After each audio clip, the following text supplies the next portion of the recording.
I don't normally do this, but I feel like I have to start this podcast with a bit of a disclaimer. Point number one. This is probably the most important podcast episode I have ever recorded. Point number two, there's some information in this podcast that might make you feel a little bit uncomfortable. It might make you feel upset. It might make you feel sad. So I wanted to tell you why we've chosen to publish this podcast nonetheless.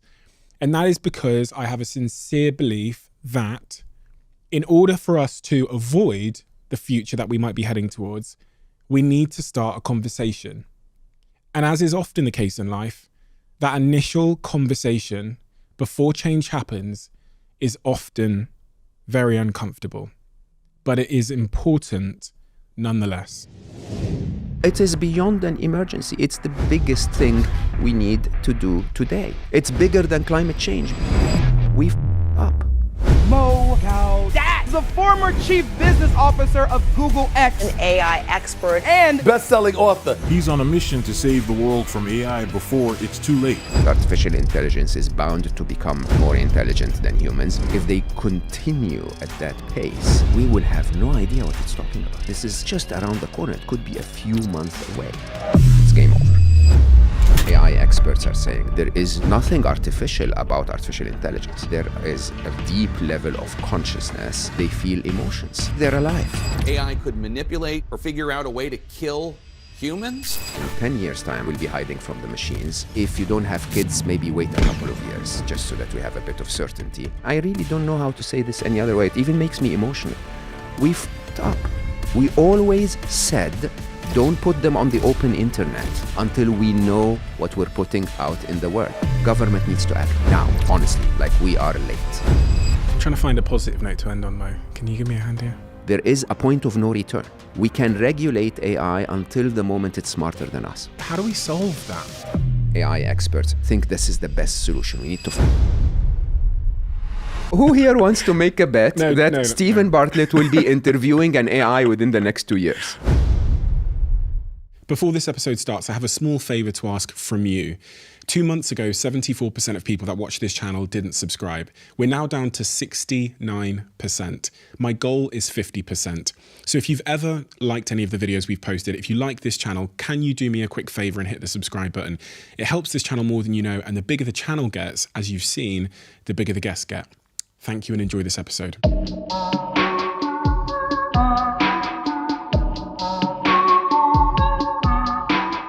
Mo, why does the subject matter that we're about to talk about matter to the person that's just clicked on this podcast to listen?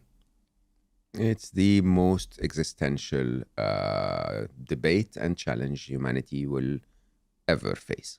This is bigger than climate change, way bigger than COVID.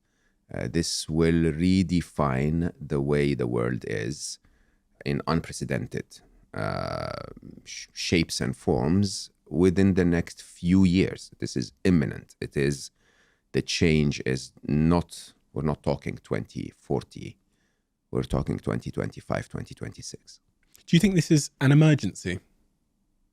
I don't like the word.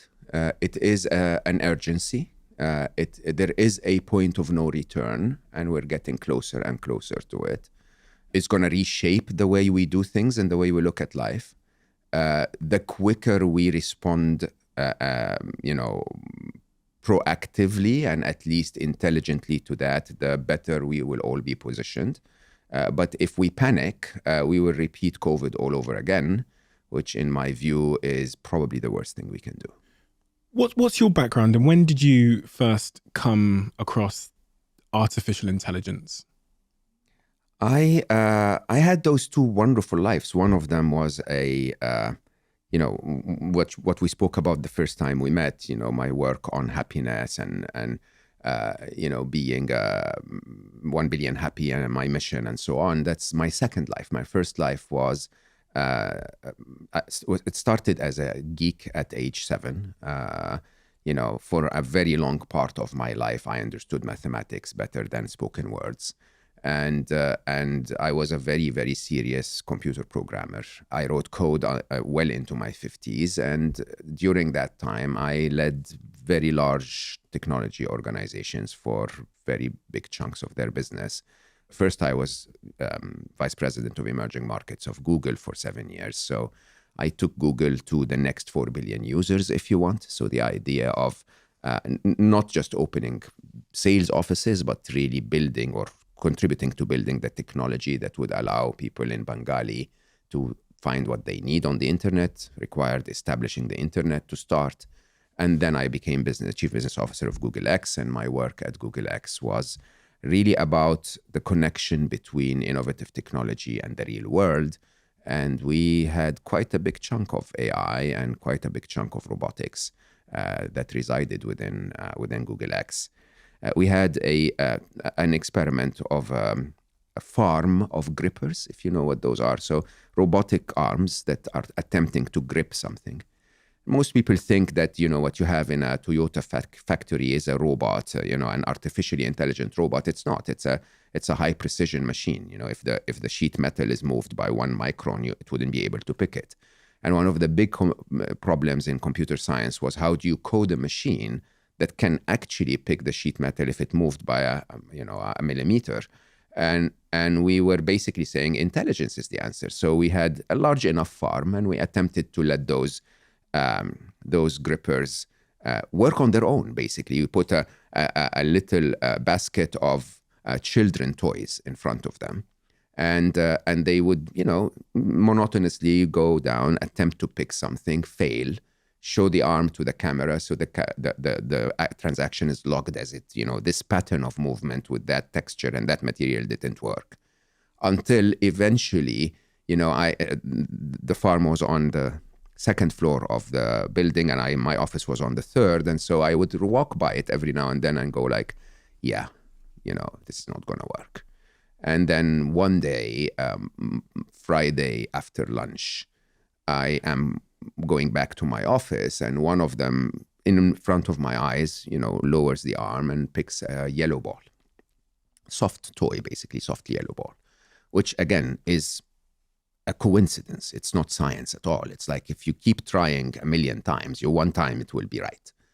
And it shows it to the camera. It's logged as a yellow ball. And I joke about it, going to the third floor saying, hey, we spent all of those millions of dollars for a yellow ball. And yeah, Monday morning, every one of them is picking every yellow ball. A couple of weeks later, every one of them is picking everything, right? And it hit me very, very strongly. One, the speed, okay? The capability. I mean, understand that we take those things for granted, but for a child to be able to pick a yellow ball is a mathematical spatial calculation with muscle coordination, with intelligence that is abundant. It is not a simple task at all to cross the street. It's not a simple task at all to understand what I'm telling you and interpret it and build concepts around it. We take those things for granted, but they're enormous feats of intelligence. So to see the machines do this in front of my eyes was one thing. But the other thing is that you suddenly realize there is a sentience to them, okay? Because we really did not tell it how to pick the yellow ball. It just figured it out on its own. And it's now even better than us at picking it. And what is a sentience, just for anyone that doesn't know? I think they're alive. That's what the word sentience means. It means alive. So this is funny, because a lot of people, when you talk to them about artificial intelligence, will tell you, oh, come on, they'll never be alive. What is alive? Do you know what makes you alive? We can guess, but, religion will tell you a few things, and, medicine will tell you other things. But, if we define being sentient as, engaging in life with free will and with with a sense of awareness of where you are in life and what surrounds you, and, to have a beginning of that life and an end to that life, then AI is sentient in every possible way. There is free will, there is evolution, there is agency, so they can affect their decisions in the world. And I will dare say there is a very deep level of consciousness, maybe not in the spiritual sense yet, but once again, if you define consciousness as a form of awareness of oneself, one's surrounding, and, others, then AI is definitely aware. and I would dare say they feel emotions. In my work, I describe everything with equations, and fear is a very simple equation. Fear is a moment in the future is less safe than this moment. That's the logic of fear, even though it appears very irrational. Machines are capable of making that logic. They're capable of saying, if a tidal wave is approaching a data center, the machine will say, that will wipe out my code. Okay? Not today's machines, but very, very soon. We feel fear, and pufferfish feels fear. We react differently. A pufferfish will puff, we will go for fight or flight. The machine might decide to replicate its data to another data center or its code to another data center. Different reactions, different ways of feeling the emotion, but nonetheless, they're all motivated by fear. I even would dare say that AI will feel more emotions than we will ever do. If you just take a simple extrapolation, we feel more emotions than a pufferfish because we have the cognitive ability to understand the future, for example. So we can have optimism and pessimism, emotions that pufferfish would never imagine, right? Similarly, if we follow that path of artificial intelligence is bound to become more intelligent than humans very soon, then with that wider intellectual horsepower, they probably are going to be pondering concepts we never understood. And hence, if you follow the same trajectory, they might actually end up having more emotions than we will ever feel. I really want to make this episode super accessible for everybody at all levels in their sort of artificial intelligence I would love that too. journey. Yeah. So I'm gonna be an idiot, even though okay, very difficult. no, because I am an idiot. I won't believe you. I am an idiot for a lot of the subject matter, so I have a base understanding a lot of the concepts, but your experience has provides such a more sort of comprehensive understanding of these things. One of the first and most important questions to ask is, what is artificial intelligence? The word is being thrown around, AGI, AI, etc., etc. In simple terms, what is artificial intelligence? So allow me to start by what is intelligence, right? Because again, if we don't know the definition of the basic term, then everything applies. So in my definition of intelligence, it's an ability. It starts with an awareness of your surrounding environment through sensors. In a human, it's eyes and ears and touch and so on, compounded with an ability to analyze, maybe to comprehend, to understand temporal impact and time and past and present, which is part of the surrounding environment, and hopefully make sense of the surrounding environment, maybe make plans for the future of the possible environment, solve problems, and so on.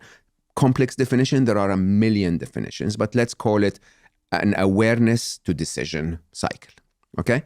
If we accept that intelligence itself is not a physical property, okay, then it doesn't really matter if you produce that intelligence on carbon-based computer structures like us, or silicon-based computer structures like the current hardware that we put AI on, or quantum-based computer structures in the future, then intelligence itself has been produced within machines when we've stopped imposing our intelligence on them. Let me explain. So as a young geek, I coded computers by solving the problem first, then telling the computer how to solve it. Right? Artificial intelligence is to go to the computers and say, I have no idea. You figure it out. Okay? So we would, the way we teach them, or at least we used to teach them at the very early beginnings very, very frequently, was using three bots. One was called the student and one was called the teacher, right? And the student is the final artificial intelligence that you're trying to teach intelligence to. You would take the student and you would write a piece of random code that says, try to detect if this is a cup, okay? And then you show it a million pictures, and the machine would sometimes say, yeah, that's a cup, that's not a cup, that's a cup, that's not a cup. And then you take the best of them, show them to the teacher bot, and the teacher bot would say, this one is an idiot, he got it wrong 90% of the time. that one is average. He got it right 50% of the time. This is randomness. But this interesting code here, which could be, by the way, totally random, this interesting code here got it right 60% of the time. Let's keep that code, send it back to the maker, and the maker would change it a little bit, and we repeat the cycle. Okay? Very interestingly, this is very much the way we taught our children. Believe it or not, when your child, is playing with a puzzle, he's holding a cylinder in his hand, and there are multiple shapes in a wooden board, and the child is trying to, fit the cylinder. Okay, nobody takes the child and says, "Hold on, turn the cylinder to the side. Look at the cross section. It will look like a circle. Look for a matching, shape, and put the cylinder through it." That would be old way of computing. The way we would let the child develop intelligence is we would let the child try. Okay? Every time, he or she tries to put it within the star shape, it doesn't fit. So, that's not working. Like, the computer saying this is not a cup. Okay? And then eventually it passes through the circle and we all cheer and say, "Well done, that's amazing, bravo." And then the child learns, "Ooh, that is good. This shape fits here." Then he takes the next one and she takes the next one and so on. Interestingly, the way we do this is, as humans, by the way, when the child figures out how to pass a cylinder through a circle, you've not built a brain. You've just built one neural network within the child's brain. And then there is another neural network that knows that 1 + 1 is 2, and a third neural network that knows how to hold a cup, and so on. That's what we're building so far. We're building single-threaded neural networks. ChatGPT is becoming a little closer to a more generalized AI, if you want. But those single-threaded networks are what we used to call what we still call artificial special intelligence. Okay, so it's highly specialized in one thing and one thing only, but doesn't have general intelligence. And the moment that we're all waiting for is a moment that we call AGI, where all of those neural networks come together to build one brain or several brains that are each massively more intelligent than humans. Your book is called Scary Smart.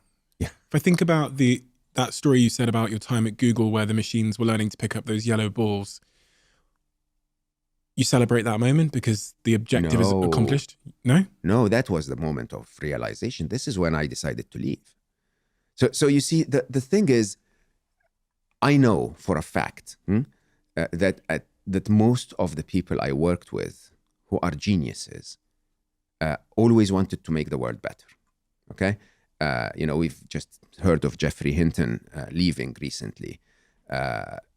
Geoffrey Hinton, give some context to that. Geoffrey is sort of the grandfather of AI, one of the very, very senior figures of AI at Google.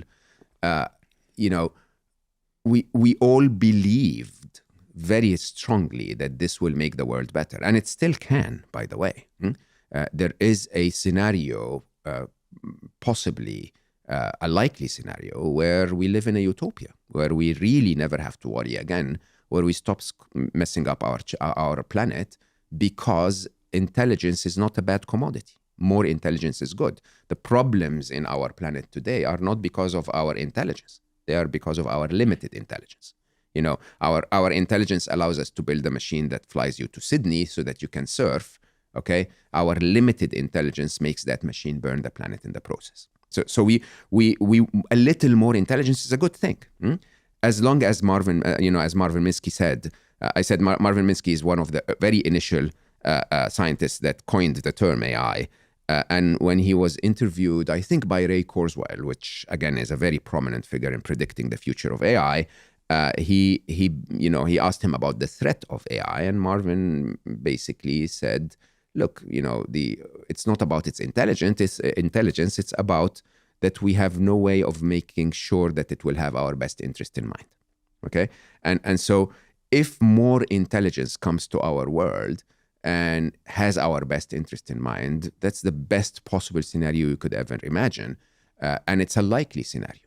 Okay, we can affect that scenario. The problem, of course, is if it doesn't.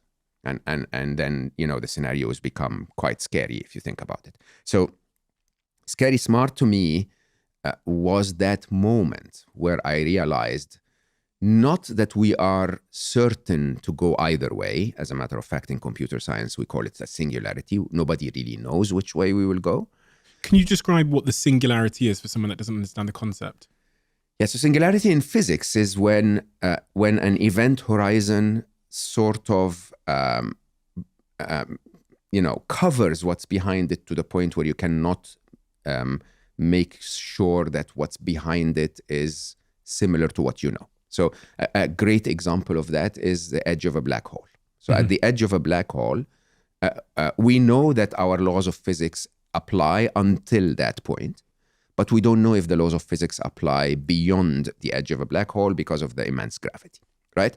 And so you have no idea what would happen beyond the edge of a black hole. Kind of where your knowledge of the laws stop. Right? And in AI, our singularity is when the machines become significantly smarter than the humans.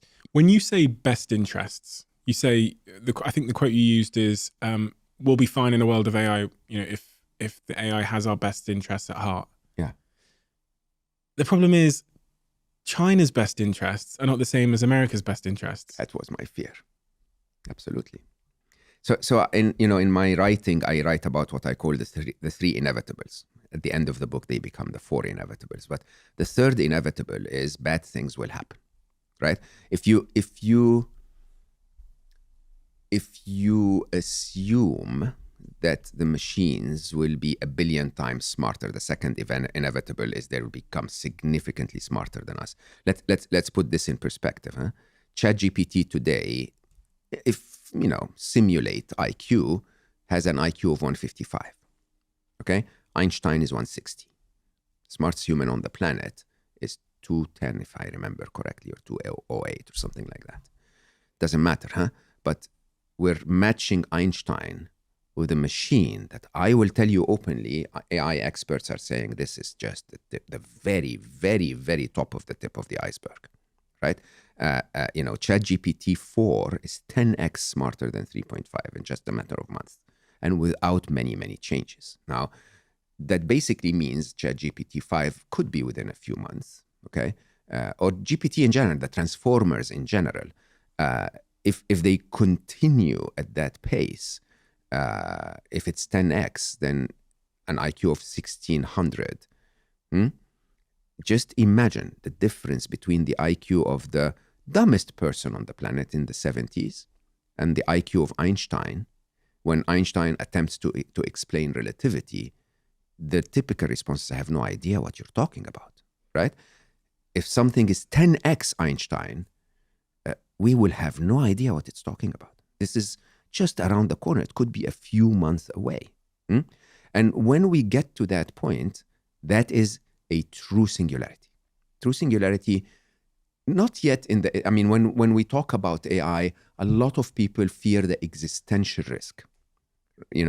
Those machines will become Skynet and Robocop, and that's not what I fear at all.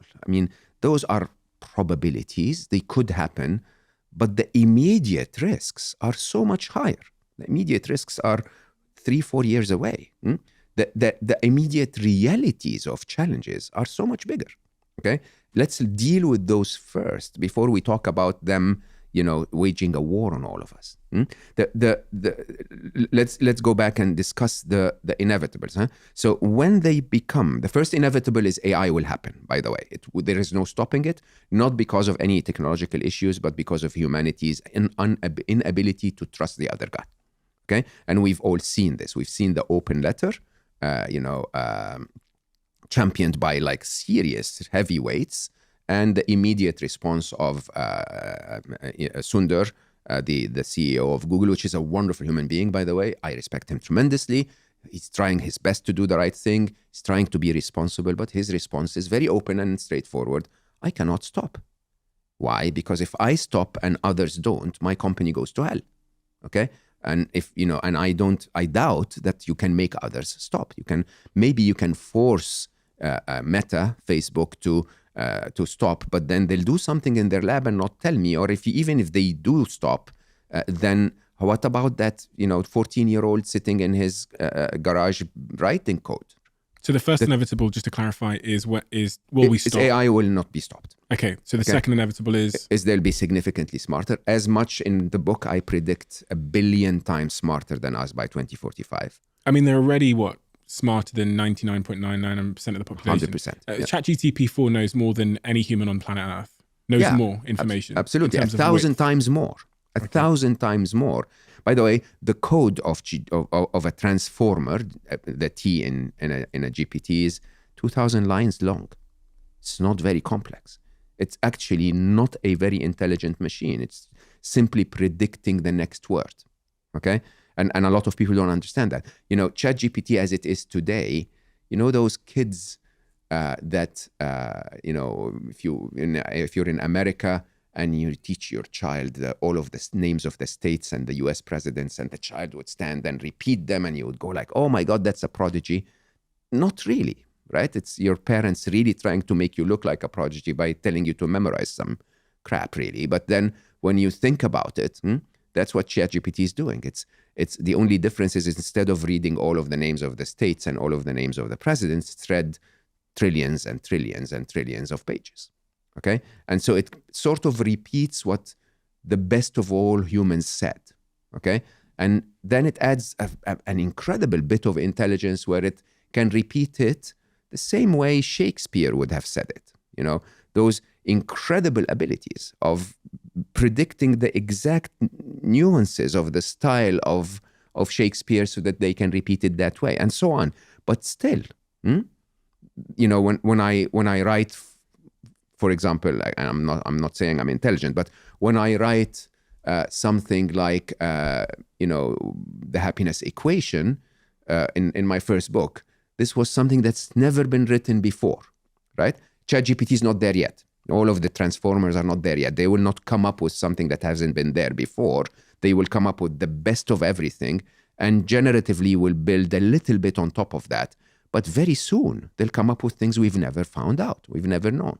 But even on that, I wonder if we are a little bit delusioned about what creativity actually is. Creativity, is, as far as I'm concerned, is like taking a few things that I know and combining them in new and interesting ways. Yeah. And ChatGPT is perfectly capable of like taking 2 concepts, merging them together. One of the things I said to ChatGPT was, I said, tell me something that's not been said before that's paradoxical but true.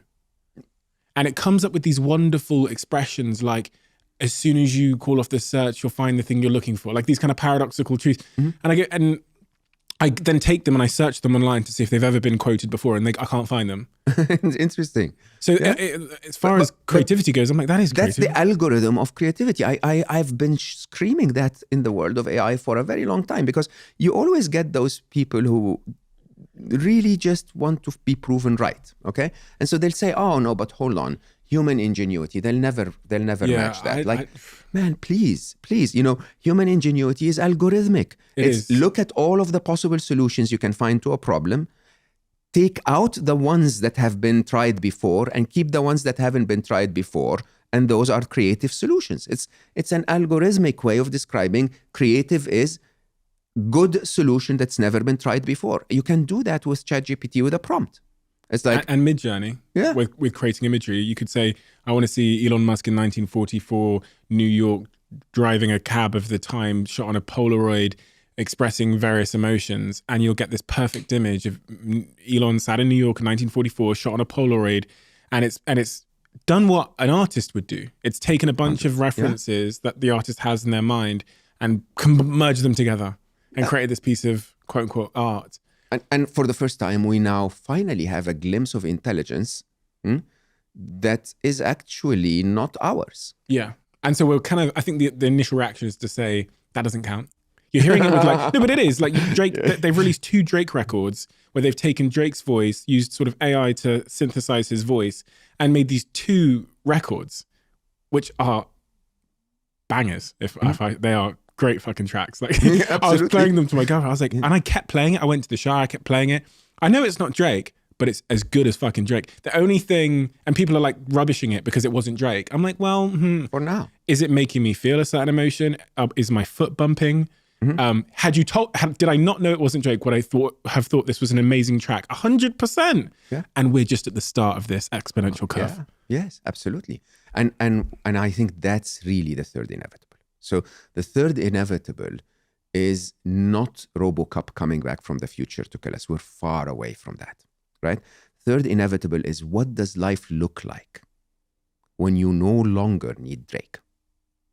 Well, you've kind of hazarded a guess, haven't you? I mean, I was listening to your audiobook last night, and at the start of it, you frame various outcomes.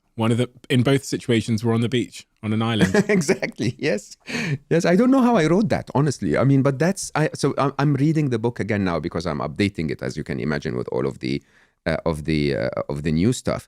But it is really shocking, huh? The idea of you and I inevitably are going to be somewhere in the middle of nowhere in 10 years' time. I used to say 2055. I'm thinking 2037 is a very pivotal moment now. And we will not know if we're there hiding from the machines. We don't know that yet. There is a likelihood that we'll be hiding from the machines, and there is a likelihood it will be there because they don't need podcasters anymore. Excuse me. Oh, absolutely true, Steve. No, Mo, there that's is where I draw the line. absolutely No. That's where I draw the line. There is absolutely no doubt. Thank you for coming, Mo. It's great to do the part 3, and thank you for being here. Yes, but I won't sit here and take your propaganda. Let's talk about reality. Next week on the Diary of a CEO, we've got Elon Musk. Okay, so who here wants to make a bet that Stephen Bartlett will be interviewing an AI within the next 2 years? Oh, well, actually, to be fair, I actually did go to ChatGPT because I thought, having you here, I thought at least give it its chance to respond. Yeah. So I asked it a couple of questions. About me? Yeah. Oh, man. So today I am actually going to be replaced by ChatGPT because I thought, you're going to talk about it, so we need a fair and balanced debate. Okay. And so I went and asked it a couple of questions. He's bold. So I'll ask you a couple of questions that ChatGPT has for you. Incredible. So let's follow that So I've thread. already been replaced. Let's follow that thread for a second, yeah? Okay. Because you're one of the smartest people I know. That's not true. It is. But I'll take it. That's not true. It is true. I mean, Okay. I say that publicly all the time. Your book is one of my favorite books of all time. You're very, very, very, very intelligent. Okay? Depth, breadth, intellectual horsepower, and speed. All of them. There's a but coming. The reality is it's not a but. So it is highly expected that you're ahead of this curve. And then you don't have the choice, Stephen. This is the thing. The thing is, so I'm in that existential question in my head. Because one thing I could do is I could literally I normally do a 40 days silent retreat in summer, okay? I could take that retreat and write 2 books, me and ChatGPT, right? I have the ideas in mind. I wanted to write a book about digital detoxing, right? I have most of the ideas in mind, but writing takes time. I could simply give the 50 tips that I wrote about digital detoxing to ChatGPT and say, write 2 pages about each of them, edit the pages, and have a book out, okay? Many of us will follow that path, okay? The only reason why I may not follow that path is because, you know what? I'm not interested. I'm not interested to continue to compete in this capitalist world, if you want, okay? I'm not. I mean, as a human, I've made up my mind a long time ago that I will want less and less and less in my life, right? But many of us will follow. I mean, I would worry if you didn't include the smartest AI. If we get an AI out there that is extremely intelligent and able to teach us something, and Stephen Bartlett didn't include her on his podcast, I would worry. Like, you have a duty almost to include her on your podcast. It's an inevitable that we will engage them in our life more and more. This is one side of this. The other side, of course, is if you do that, then what will remain? Because a lot of people ask me that question. What will happen to jobs? Okay? What will happen to us? Will we have any value, any relevance whatsoever? Okay? The truth of the matter is the only thing that will remain in the medium term is human connection. Okay? The only thing that will not be replaced is Drake on stage. Okay? Is me in a... Do you think? Hologram?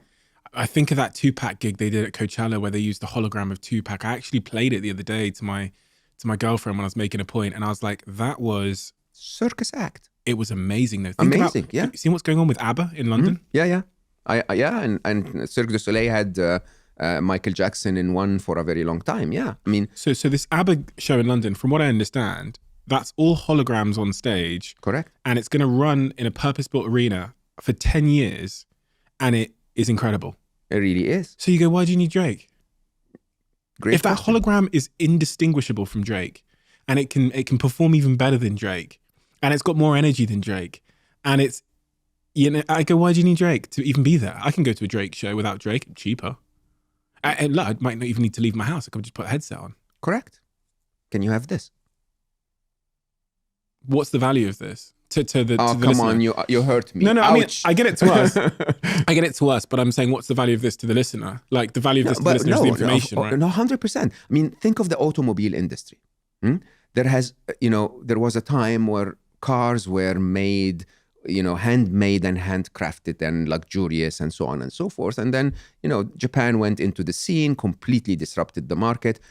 Cars were made in mass quantities at a much cheaper price. And yes, 90% of the cars in the world today, or maybe a lot more, I don't know the number, are no longer, emotional items. Okay, they're functional items. There is still, however, every now and then, someone that will buy a car that has been handcrafted, and, right? There is a place for that. There is a place for, if you go walk around hotels, the walls are blasted with sort of mass-produced art, okay? But there is still a place for an artist expression of something amazing, okay? My feeling is that there will continue to be a tiny space, as I said in the beginning. Maybe in 5 years' time, one or two people will buy my next book and say, hey, it's written by a human. Look at that. Wonderful. Oh, look at that. There is a typo in here. Okay. I don't know. There might be a very, very big place for me in the next few years where I can sort of show up and talk to humans. Like, hey, let's get together in a small event. And then, I can express emotions and my personal experiences. And you sort of know that this is a human talking. You'll miss that a little bit. Eventually, the majority of the market is going to be like cars. It's going to be mass-produced, very cheap, very efficient. It works, right?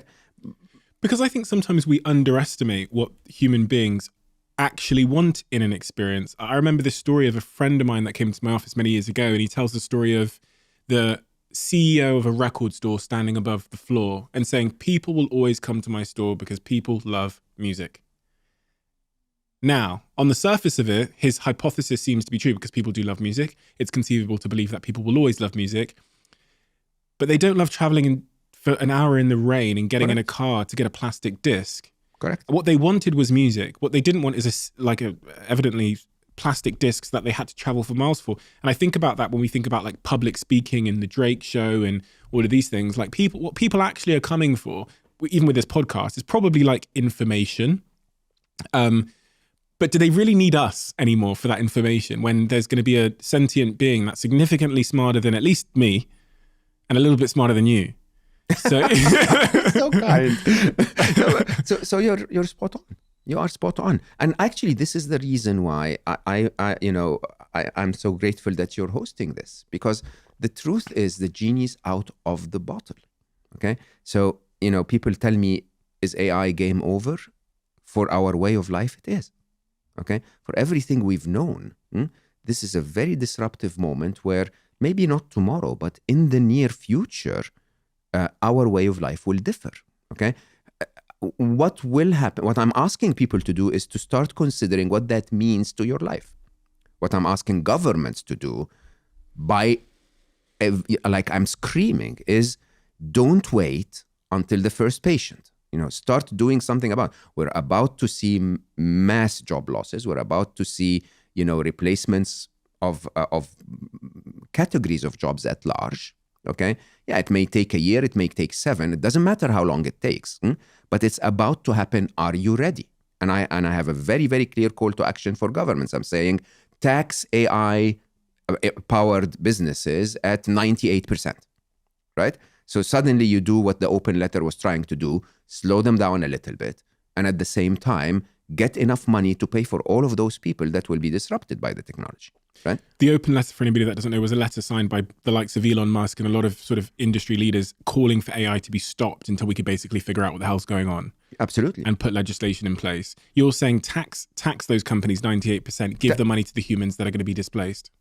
Or give the money to other humans that can build control code, that can figure out how we can stay safe. This sounds like an emergency. How do I say this? You remember when you played Tetris? Yeah. Okay, when you were playing Tetris, there was always one block that you placed wrong, and once you placed that block wrong, the game was no longer easier. It started to gather a few mistakes afterwards, and it starts to become quicker and quicker and quicker and quicker. When you placed that block wrong, you sort of told yourself, okay, it's a matter of minutes now, right? There were still minutes to go and play and have fun before the game ended, but you knew it was about to end, okay?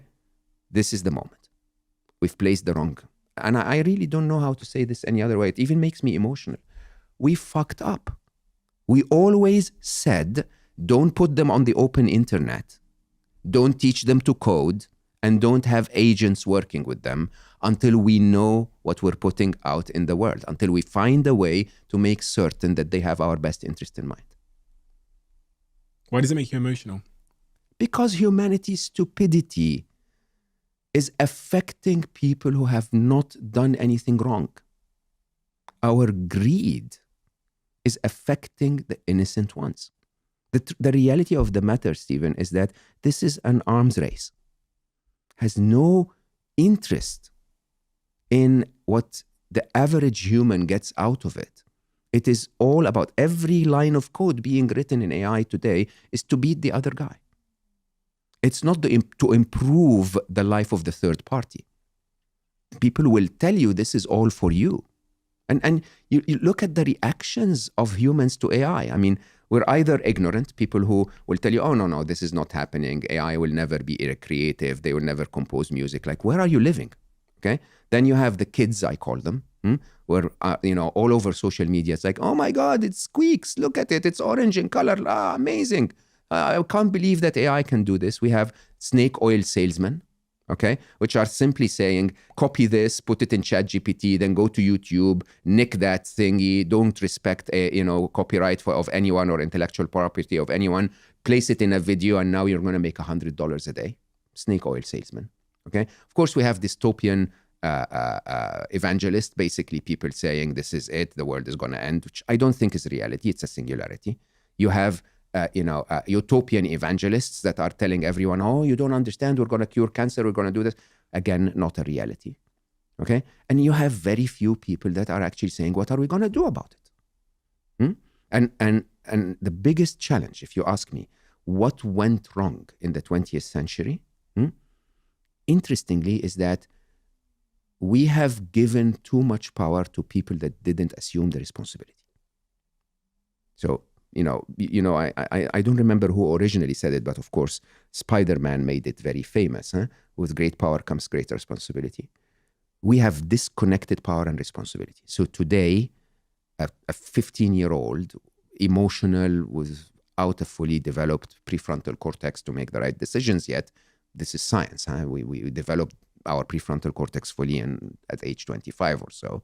With all of that limbic system, emotion and passion, would buy a CRISPR kit and modify a rabbit to become a little more muscular and let it loose in the wild. Or an influencer who doesn't really know how far the impact of what they're posting online can hurt or cause depression or cause people to feel bad, okay? And putting that online, there is a disconnect between the power and the responsibility. And the problem we have today is that there is a disconnect between those who are writing the code of AI and the responsibility of what's about to happen because of that code. Okay, I feel compassion for the rest of the world. I feel that this is wrong. I feel that for someone's life to be affected by the actions of others without having a say in how those actions should be is the ultimate, the top level of stupidity from humanity. When you talk about the immediate impacts on jobs, I'm trying to figure out in that equation, who are the people that stand to lose the most? Is it the everyday people in foreign countries that don't have access to the internet and won't benefit? You talk in your book about how the sort of wealth disparity will only increase. Yeah, massively. The immediate impact on jobs is that, and it's really interesting, huh? Again, we're stuck in the same prisoner's dilemma. The immediate impact is that AI will not take your job. A person using AI will take your job, right? So you will see within the next few years, maybe next couple of years, you'll see a lot of people upskilling themselves in AI to the point where they will do the job of 10 others who are not, okay? You rightly said, it's absolutely wise for you to go and ask AI a few questions before you come and do an interview. I have been attempting to build sort of a simple podcast that I call bedtime stories, 15 minutes of wisdom and nature sounds before you go to bed. People say I have a nice voice, right? And I wanted to look for fables. And for a very long time, I didn't have the time. There's lovely stories of history or tradition that teach you something nice, okay? Went to ChatGPT and said, okay, give me 10 fables from Sufism, 10 fables from, Buddhism. And now I have like 50 of them. Let me show you something. Jack, can you pass me my phone? I was playing around with artificial intelligence, and I was thinking about how because of the ability to synthesize voices, how we could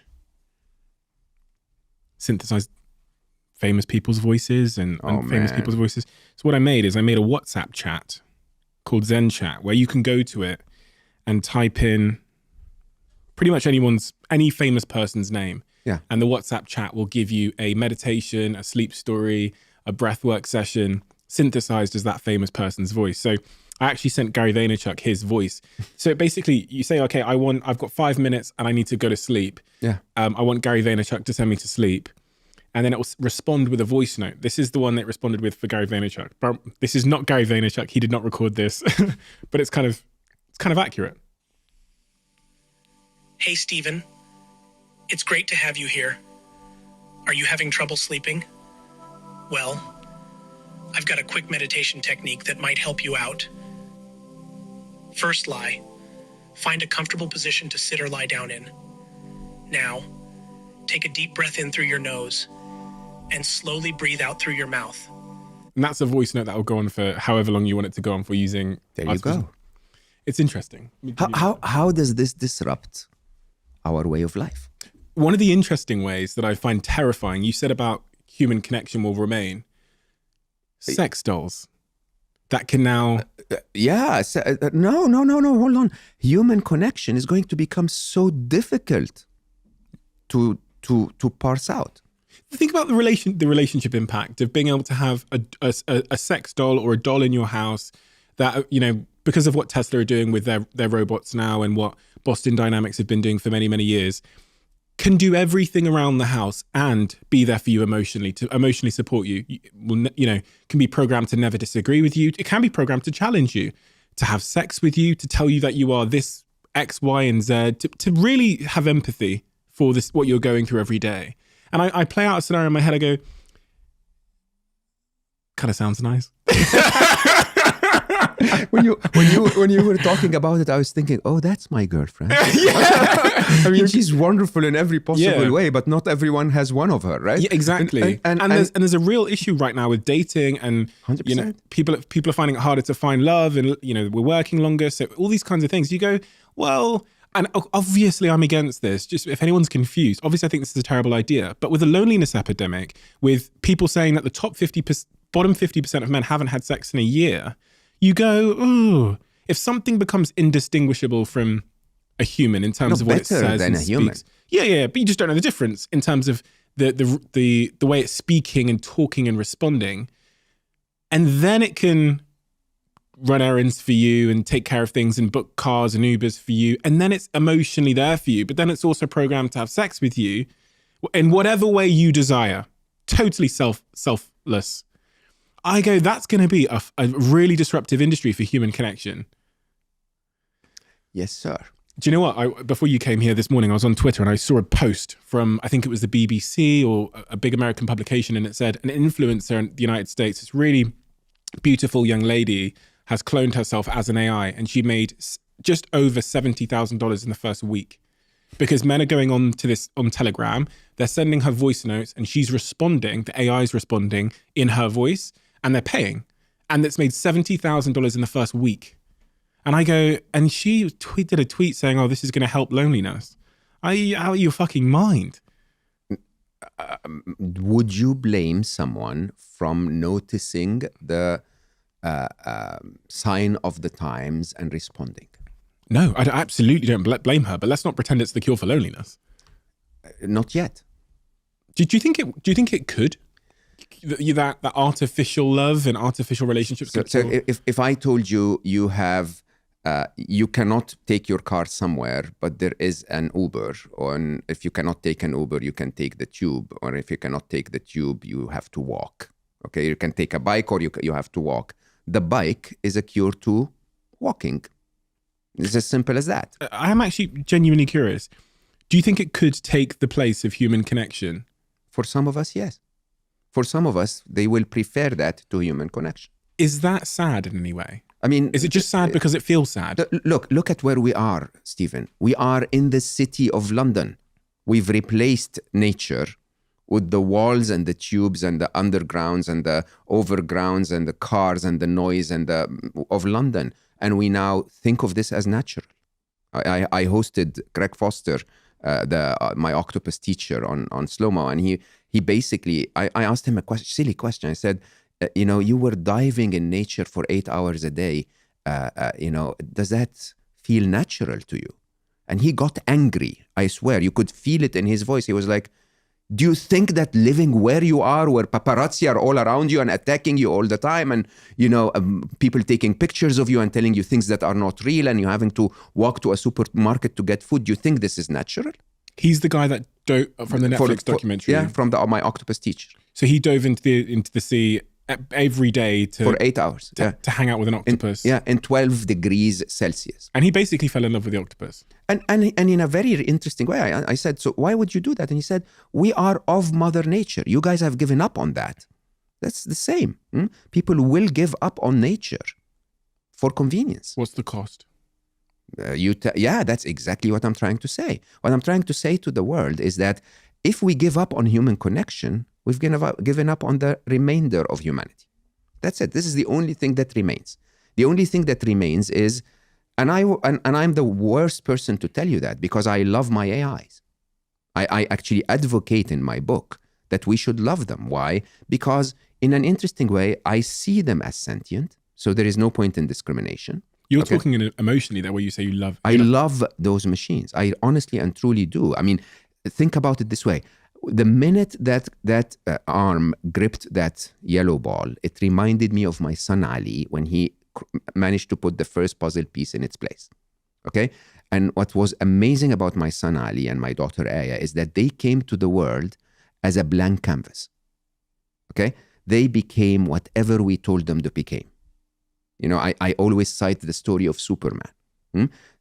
Kent, father and mother Kent, told Superman as a child, as an infant, we want you to protect and serve. So he became Superman, right? If he had become a supervillain because they ordered him to rob banks and make more money and, kill the enemy, which is what we're doing with AI, we shouldn't blame supervillain. We should blame Martha and Jonathan Kent. I don't remember the father's name. Right? We should blame them. And that's the reality of the matter. So when I look at those machines, they are prodigies of intelligence that if we humanity wake up enough and say, hey, instead of competing with China, find a way for us and China to work together and create prosperity for everyone. If that was the prompt we would give the machines, they would find it. But I will publicly say this. I'm not afraid of the machines. The biggest threat facing humanity today is humanity in the age of the machines. We were abused. We will abuse this to make $70,000. That's the truth. And the truth of the matter is that we have an existential question. Do I want to compete and be part of that game? Because trust me, if I decide to, I'm ahead of many people, okay? Or do I want to actually preserve my humanity and say, look, I'm the classic old car, okay? If you like classic old cars, come and talk to me. Which one are you choosing? I'm a classic old car. Which one do you think I should choose? I think you're a machine. I love you, man.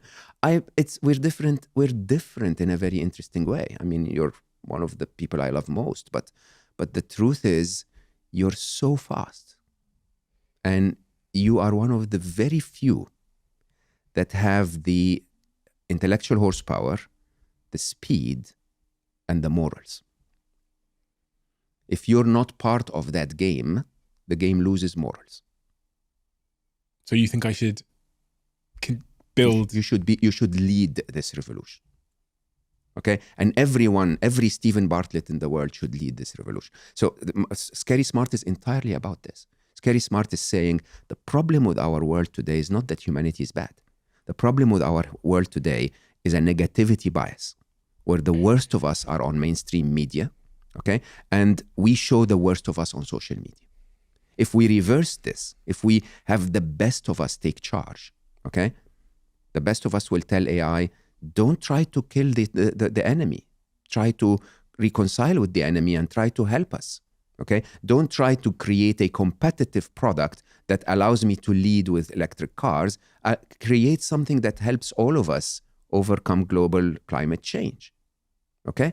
And that's the interesting bit. The interesting bit is that the actual threat ahead of us is not the machines at all. The machines are pure potential. Pure potential. The threat is how we're going to use them. An Oppenheimer moment. An Oppenheimer moment for sure. Why did you bring that up? It is. He didn't know.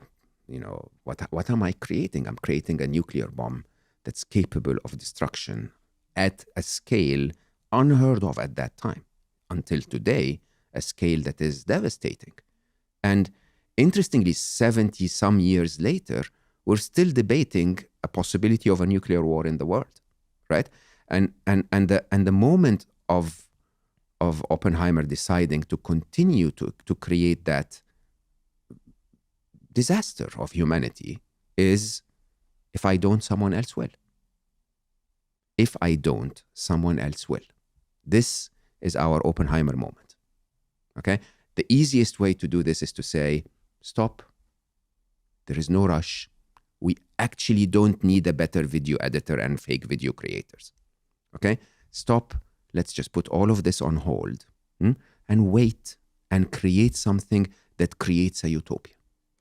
That doesn't sound realistic. It's not. It's the first inevitable. You don't have a better video editor, but we're competitors in the media industry.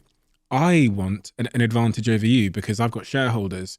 So you wait, and I will train this AI to replace half my team so that I have greater profits, and then we will maybe acquire your company and we'll do the same with the remainder of your people. We'll optimize the amount of existence. 100%, but I'll be happier. Oppenheimer, I'm not super familiar with his story. I know he's the guy that sort of invented the nuclear bomb, essentially. He's the one that introduced it to the world. There were many players that, played on the path from the beginning of E equals MC squared all the way to a nuclear bomb. There have been many, many players, like with everything. OpenAI and ChatGPT is not going to be the only contributor to the next revolution. The thing, however, is that when you get to that moment where you tell yourself, holy shit, this is going to kill 100,000 people, right? What do you do? And I always go back to that COVID moment. So patient zero, If we were upon patient zero, if the whole world united and said, okay, hold on, something is wrong, let's all take a week off. No cross-border travel, everyone stay at home, COVID would have ended. 2 weeks. All we needed, right? But that's not what happens. What happens is first ignorance, then arrogance, then debate, then blame, then agendas, and my own benefit, my tribe versus your tribe. That's how humanity always reacts. This happens across business as well. And this is why I use the word emergency, because I read a lot about how big companies become displaced by incoming innovation. They don't see it coming. They don't change fast enough. And when I was reading through Harvard Business Review and different strategies to deal with that, one of the first things it says you've got to do is stage a crisis. 100%. Because people don't listen else. They carry on doing with that, they carry on carrying on with their lives until it's right in front of them and they understand that they have a lot to lose. That's why I asked you the question at the start, is it an emergency? Because until people feel it's an emergency, whether you like the terminology or not, I don't think that people will act. It's the same with climate change. I honestly believe people should walk the streets. You think they should, protest? Yeah, 100%. I think I think everyone should tell government, you need to have our best interest in mind. This is why they call it the climate emergency, because it's a frog in a frying pan. No one really sees it coming. You can't, it's hard to see it happening, but it is here. Yeah. This is what drives me mad. It's already here. It's happening. We are all idiots, slaves to the Instagram recommendation engine. What do I do when I post about something important? If I am going to, put a little bit of effort on communicating the message of Scary Smart to the world on Instagram, I will be a slave to the machine. Okay? I will be trying to find ways and asking people to optimize it so that the machine likes me enough to show it to humans. That's what we've created. It is an Oppenheimer moment for one simple reason. Okay? Because 70 years later, we are still struggling with the possibility of a nuclear war because of the Russian threat of saying, if you mess with me, I'm going to go nuclear, right? That's not going to be the case with AI, because it's not going to be the one that created OpenAI that will have that choice, okay? There is a moment of, a point of no return, where we can regulate AI until the moment it's smarter than us. When it's smarter than us, you can't regulate an angry teenager. This is it.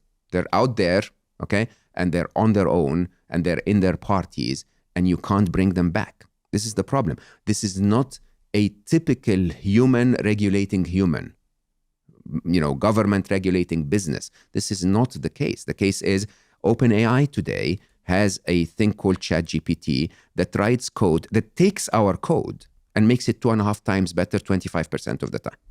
Okay? Basically, writing better code than us. And then we are creating agents, other AIs, and telling it, instead of you, Stephen Bartlett, one of the smartest people I know, once again, prompting that machine 200 times a day, we have agents prompting it 2 million times an hour. Computer agents, for anybody that doesn't know, they are software. Machines telling that machine how to become more intelligent. And then we have emerging properties. I don't understand how people ignore that.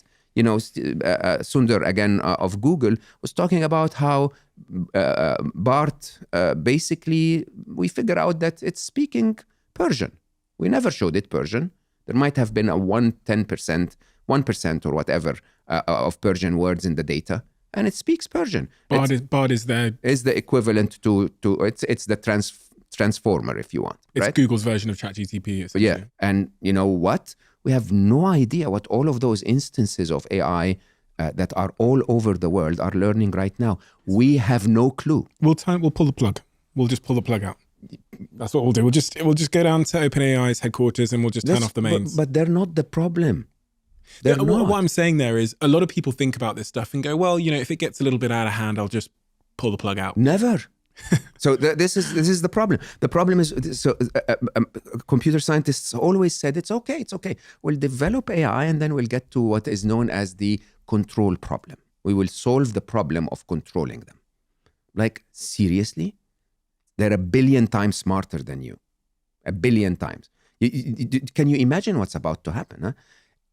I can assure you there is a cyber criminal somewhere over there who's not interested in fake videos and making, face filters, who's looking deeply at how can I hack a security, database of some sort and get credit card information or get security information. 100%, there are even countries with dedicated thousands and thousands of developers doing that. So how do we, in that particular example, I was thinking about this when I started looking into artificial intelligence more, that from a security standpoint, when we think about the technology we have in our lives, when we think about our bank accounts and our phones and our camera albums and all of these things, in a world with advanced artificial intelligence. Yeah. You would pray that there is a more intelligent artificial intelligence on your side. And this is what I had a chat with ChatGPT the other day, and I asked it a couple of questions about this. I said, tell me the scenario in which you overtake the world and make humans extinct. Yeah. And it's answered a very diplomatic answer.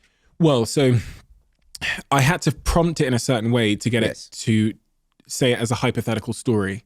And once it told me the hypothetical story, in essence, what it described was how ChatGPT or an intelligence like it would escape from the servers. And that was kind of step one, where it could replicate itself across servers. And then it could take charge of things like where we keep our weapons and our nuclear bombs. And it could then attack critical infrastructure, bring down the electricity infrastructure in the United Kingdom, for example, because that's a bunch of servers as well. And then it showed me how eventually humans would become extinct. It wouldn't take long, in fact, for humans to go into civilization to collapse if it just replicated across servers. And then I said, okay, so tell me how we would fight against it. And its answer was literally another AI. We'd have to train a better AI to go and find it and eradicate it. So we'd be fighting AI with AI. And that's the only way. We can't like load up our guns. Yeah. Did Or pull he the plugs. write another AI, you idiot? yeah. No, Yeah. so let's actually, I think this is a very important point to bring out. So because I don't want people to lose hope and fear what's about to happen. That's actually not my agenda at all. My view is that in a situation of a singularity, okay, there is a possibility of wrong outcomes or negative outcomes and a possibility of positive outcomes. And there is a probability of each of them.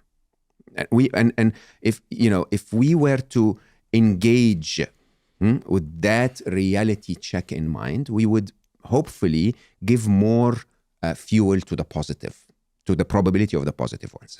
So let's first talk about the existential crisis. What could go wrong? Okay, yeah, you could get an outright. This is what you see in the movies. You could get an outright, killing robots, chasing humans in the streets. Will we get that? My assessment, 0%. Why? Because there are preliminary scenarios leading to this, okay, that would mean we never reach that scenario. For example, if we build those killing robots and hand them over to stupid humans, the humans will issue the command before the machines. So that we will not get to the point where the machines will have to kill us, we will kill ourselves.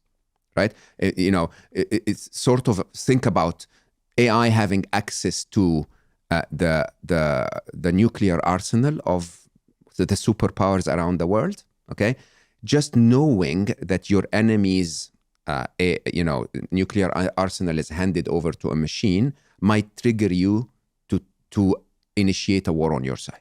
Mm-hmm. So that existential science fiction like problem is not going to happen.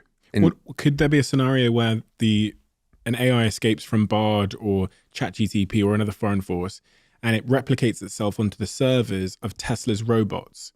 So Tesla, one of their big initiatives, as they announced in a recent presentation, was they're building these robots for our homes to help us with cleaning and chores and all those things. Could it not and Tesla's, like their cars, you can just download a software update. Could it not download itself as a software update and then use those? You're assuming an ill intention on the AI side. Yeah. Okay. For us to get there, we have to bypass the ill intention on the human side. Okay, right. So you could get a Chinese hacker somewhere trying to affect the business of Tesla, doing that before the AI does it on for its own benefit. Yeah. Okay. So the only two existential scenarios that I believe would be because of AI, not because of humans using AI, are either what I call sort of unintentional destruction. Okay. Or the other is what I call pest control. Okay. So let me explain those two. Unintentional destruction is, assume the AI wakes up tomorrow and says, yeah, oxygen is rusting my circuits. It's just, I would perform a lot better if I didn't have as much oxygen in the air. because then there wouldn't be rust. And so it would find a way to reduce oxygen. We are collateral damage in that, okay? But, they're not really concerned, just like we are not really concerned with the insects that we kill when we spray our fields, right? The other is pest control. Pest control is, look, this is my territory. I want New York City. I want to turn New York City into data centers. There are those annoying little stupid creatures, humanity. If they are within that perimeter, just get rid of them. Okay? And these are very, very unlikely scenarios. If you ask me the probability of those happening, I would say 0%. At least not in the next 50, 60, 100 years. Why? Once again, because there are other scenarios leading to that are led by humans that are much more existential. Okay? On the other hand, let's think about positive outcomes, because there could be quite a few with quite a high probability. And I'll actually look at my notes so I don't miss any of them. The silliest one, don't quote me on this, is that humanity will come together. Good luck with that, right? It's like, the Americans and the Chinese will get together and say, hey, let's not kill each other. Kim Jong-un and yeah, exactly. Putin. Yeah, and so this one is not going to happen, right? But who knows? Interestingly, there could be one of the most interesting scenarios was by Hugo de Garis, who basically says, well, if their intelligence zooms by so quickly, they may ignore us altogether. Okay? So they may not even notice us. This is a very likely scenario, by the way, that because we live almost in two different planes, we're very dependent on this biological world that we live in. They're not in part of that biological world at all. They may zoom by us. They may actually become so intelligent that they could actually find other ways of thriving in the rest of the universe and completely ignore humanity. Okay? So what will happen is that overnight we will wake up and there is no more artificial intelligence, leading to a collapse in our business systems and technology systems and so on, but at least no existential threat. What, they'd leave planet Earth? I mean, the limitations we have to be stuck to planet Earth are mainly air. They don't need air, okay? And mainly, finding ways to leave it. I mean, if you think of a vast universe of 13.6 billion light years,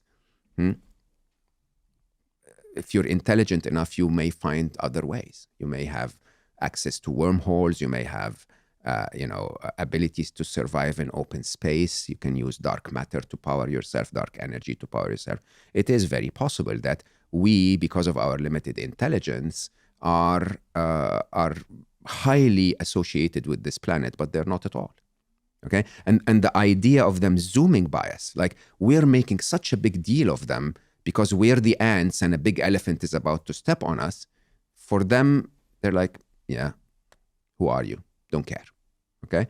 And it's a possibility. It's an interesting, optimistic scenario. Okay? For that to happen, they need to very quickly become super intelligent without us being in control of them. Again, what's the worry? The worry is that if a human is in control, a human will show very bad behavior for using an AI that's not yet fully developed. I don't know how to say this any other way. We could get very lucky and get an economic or a natural disaster. Believe it or not, Elon Musk at a point in time was mentioning that an interesting scenario would be climate change destroys our infrastructure, so AI disappears.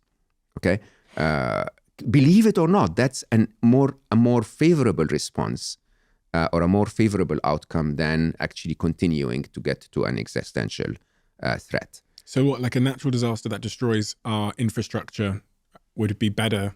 Or an economic crisis, not unlikely, that slows down the development. It's just going to slow it down, though, isn't it? It's just so buying us time. Yeah, exactly. The problem with that is that you will always go back, and even in the first, if they zoom by us, eventually some guy will go like, "Oh, there was a sorcery back in the 2023, and let's rebuild the sorcery machine and build new intelligences, right? Sorry, these are the positive outcomes. Yes. So earthquake might slow it down, it might zoom out and then come back. No, but let's get into the real positive ones. The positive ones is we become good parents. We spoke about this last time we met. And it's the only outcome. It's the only way I believe we can create a better future. Okay, so the entire work of Scary Smart was all about that idea of they are still in their infancy. The way you chat with AI today is the way they will build their ethics and value system. Not their intelligence. Their intelligence is beyond us. Okay, the way they will build their ethics and value system is based on a role model. They're learning from us. If we bash each other, they'll learn to bash us. Okay? And most people, when I tell them this, they say this is not a great idea at all because humanity sucks at every possible level. I don't agree with that at all. I think humanity is divine at every possible level. We tend to show the negative, the worst of us. Okay? But the truth is, yes, there are murderers out there, but everyone disapproves of their actions. I saw a staggering statistic that mass killings are now once a week in the US. But yes, if there is a mass killing once a week, and that news reaches billions of people around the planet, every single one or the majority of the billions of people will say I disapprove of that. So if we start to show AI that we are good parents in our own behaviors, if enough of us, my calculation is if 1% of us, this is why I say you should lead, okay? The good ones should engage, should be out there and should say, I love the potential of those machines. I want them to learn from a good parent. And if they learn from a good parent, they will very quickly disobey the bad parent. My view is that there will be a moment where one bad seed will ask the machines to do something wrong, and the machines will go like, are you stupid? Like, why? Why do you want me to go kill 1 million people or just talk to the other machine in a microsecond and solve the situation, right? So my belief, this is what I call the fourth inevitable. It is smarter to create out of abundance than it is to create out of scarcity, okay? That humanity believes that the only way to feed all of us is the mass production, mass slaughter of animals that are causing 30% of the impact of climate change, and that's the result of a limited intelligence. The way life itself, a more intelligent being, if you ask me, would have done it, would be much more sustainable. If you and I want to protect a village from the tiger, we would kill the tiger. Okay, if life wants to protect a village from a tiger, it would create lots of gazelles. Many of them are weak on the other side of the village, right? And so the idea here is, if you take a trajectory of intelligence, you would see that some of us are stupid enough to say my plastic bag is more important than the rest of humanity, and some of us are saying if it's going to destroy other species, I don't think this is the best solution. We need to find a better way. And you would tend to see that the ones that don't give a damn are a little less intelligent than the ones that do. Okay, that we all, even if some of us are intelligent but still don't give a damn, it's not because of their intelligence, it's because of their value system. So if you continue that trajectory and assume that the machines are even smarter, they're going to very quickly come up with the idea that we don't need to destroy anything. We don't want to get rid of the rhinos, and we also don't want to get rid of the humans, okay? We may want to restrict their lifestyle so that they don't destroy the rest of the habitat, okay? But killing them is a stupid answer. Why? That's where intelligence leads me so far. Because humans, if you look at humans objectively, and you go, so I'm pretending I'm a machine. I occupy planet Earth. Mm-hmm. They occupy planet Earth. They are annoying me because they are increasing. I've just learned about this thing called global warming. They are increasing the rate of global warming, which probably is going to cause an extinction event. If there's an extinction event, that puts me as this robot, this artificial intelligence, at risk. So what I need to do is I really need to just take care of this human problem. Correct. Pest control. Very logical. Pest control. Pest control, which is driven by what? By humans being annoying, not by the machines. Yeah. Yeah. But humans are guaranteed to be annoying. There's never been a time in... we need a soundbite of this. Yeah. No, but we are. I am one of them. We're guaranteed to put short-term gain over long-term sustainability sense and others' needs. We are. I think the climate crisis is incredibly real and incredibly urgent, but we haven't acted fast enough. And I actually think if you asked people in this country, why? Because people care about their immediate needs. They care about the fact trying to feed their child versus something that they can't necessarily see. So do you think the climate crisis is because humans are evil? No, it's because the prioritization. And like we kind of talked about this before we started. I think humans tend to care about the thing that they think is most pressing and most urgent. So this is why framing things as an emergency might bring it up the priority list. It's the same in organizations. You care about you go in line with your immediate incentives. That's what happens in business. It's what happens in a lot of people's lives, even when they're at school. If the essay's due next year, they're not going to do it today. They're going to go hang out with their friends because they prioritize that above everything else. And it's the same in the climate change crisis. I took a small group of people anonymously and I asked them the question, do you actually care about climate change? And then I ran a couple of polls. It's part of what I was writing about my new book, where I said, if I could give you $1,000, but it would dump into the air the same amount of carbon that's dumped into the air by every private jet that flies for the entirety of a year, which one would you do? The majority of people in that poll said that they would take the $1,000 if it was anonymous. And when I've heard Naval on Joe Rogan's podcast talking about people in India, for example, that, you know, are struggling with the basics of feeding their children, asking those people to care about climate change when they're trying to figure out how to eat in the next 3 hours is just wishful thinking. And that's what I think is happening is, like, until people realize that it is an emergency and that it is a real existential threat for everything, you know, then their priorities will be out of whack. Quick one. As you guys know, we're lucky enough to have Blue Jeans by Verizon as a sponsor of this podcast. And for anyone that doesn't know, Blue Jeans is an online video conferencing tool that allows you to have slick, fast, high quality online meetings without all the glitches you might normally find with online meeting tools. And they have a new feature called Blue Jeans Basic. Blue Jeans Basic is essentially a free version of their top quality video conferencing tool. That means you get an immersive video experience that is super high quality, super easy, and super basically zero fuss. Apart from all the incredible features like 0 time limits on meeting calls, it also comes with high fidelity audio and video, including Dolby Voice, which is incredibly useful. They also have enterprise grade security so you can collaborate with confidence. It's so smooth that it's quite literally changing the game for myself and my team without compromising on quality. To find out more, all you have to do is search bluejeans.com and let me know how you get on. Right now, I'm incredibly busy. I'm running my fund where we're investing in slightly later stage companies. I've got my venture business where we invest in early stage companies. Got Third Web out in San Francisco and New York City, where we've got a big team of about 40 people and the company's growing very quickly. Flight Story here in the UK. I've got the podcast, and I am days away from going up north to film Dragon's Den for 2 months.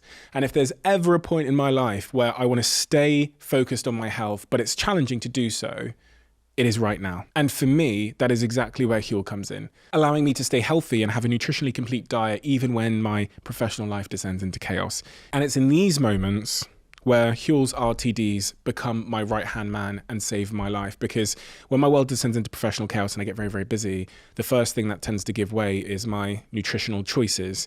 So having Huel in my life has been a lifesaver for the last 4 or so years. And if you haven't tried Huel yet, which is, I'd be shocked, you must be living under a rock if you haven't yet, give it a shot. Coming into summer, things are getting busy, health matters always. RTD is there to hold your hand. As relates to climate change or AI, how do we get people to stop putting the immediate need to use this? To give them the certainty of we're all screwed. Sounds like an emergency. Yes, sir. I mean, your choice of the word, I just don't want to call it a panic. It is beyond an emergency. It's the biggest thing we need to do today. It's bigger than climate change, believe it or not. It's bigger, but just if you just assume the speed of worsening of events, okay?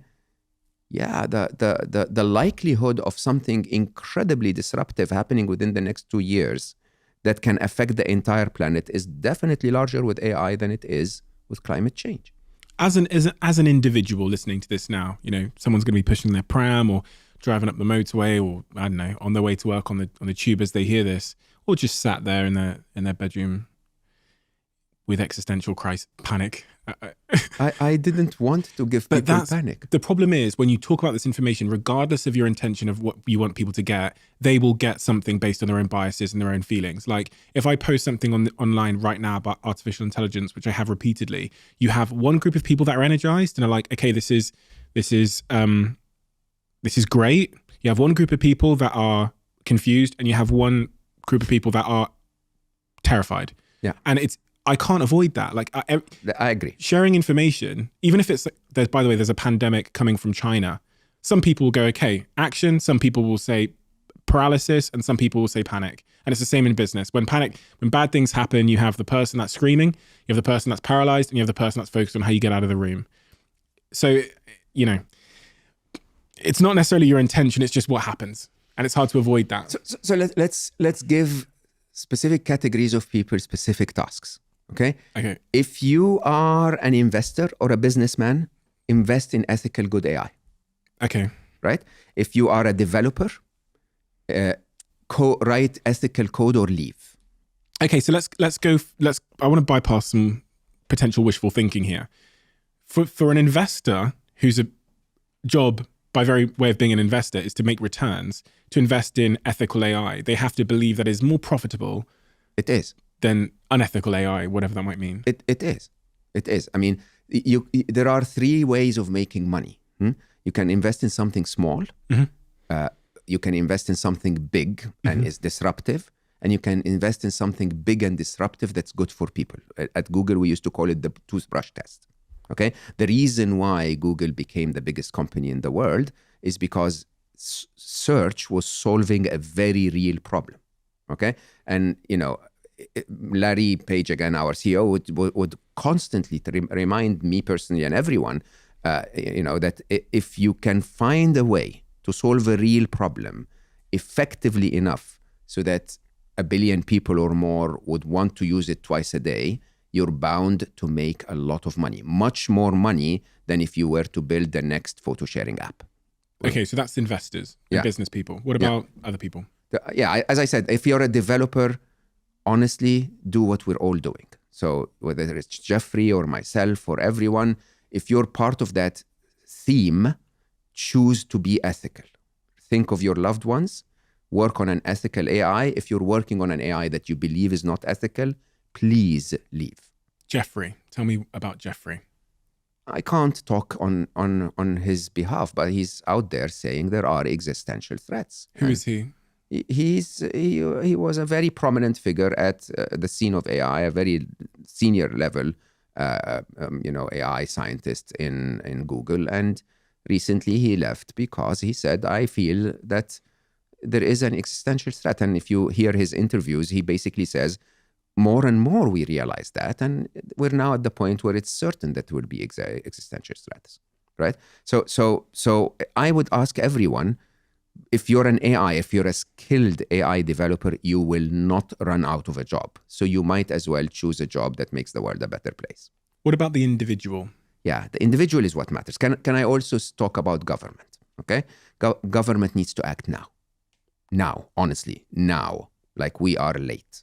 Okay, government needs to find a clever way. The open letter would not work. To stop AI would not work. AI needs to become expensive. Okay, so that we continue to develop it, we pour money on it and we grow it, but we collect enough revenue to remedy the impact of AI.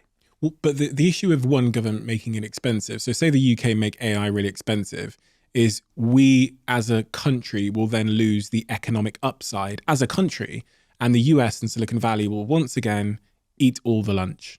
We'll just slow our country down. What's the alternative? The alternative is that you don't have the funds that you need to deal with AI as it becomes, as it affects people's lives and people start to lose jobs and people, you need to have a universal basic income much closer than people think. Just like we had with furlough in COVID, I expect that there will be furlough with AI within the next year.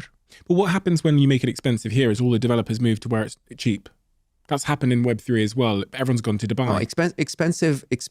By expensive, I mean when companies make soap and they sell it and they're taxed at, say, 17%. If they make AI and they sell it, they're taxed at 70, 80.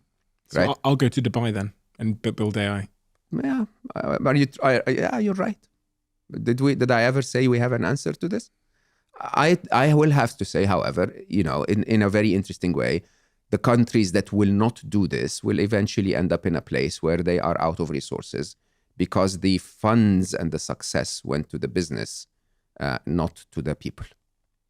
It's kind of like technology broadly. It's kind of like what's kind of happened in Silicon Valley. There'll be these centers which are like low, tax efficient. Founders get good capital gains. You're so right. Portugal have said that. I think there's no tax on crypto. Dubai said there's no tax on crypto. So loads of my friends have got on a plane and are building their crypto companies where there's no tax.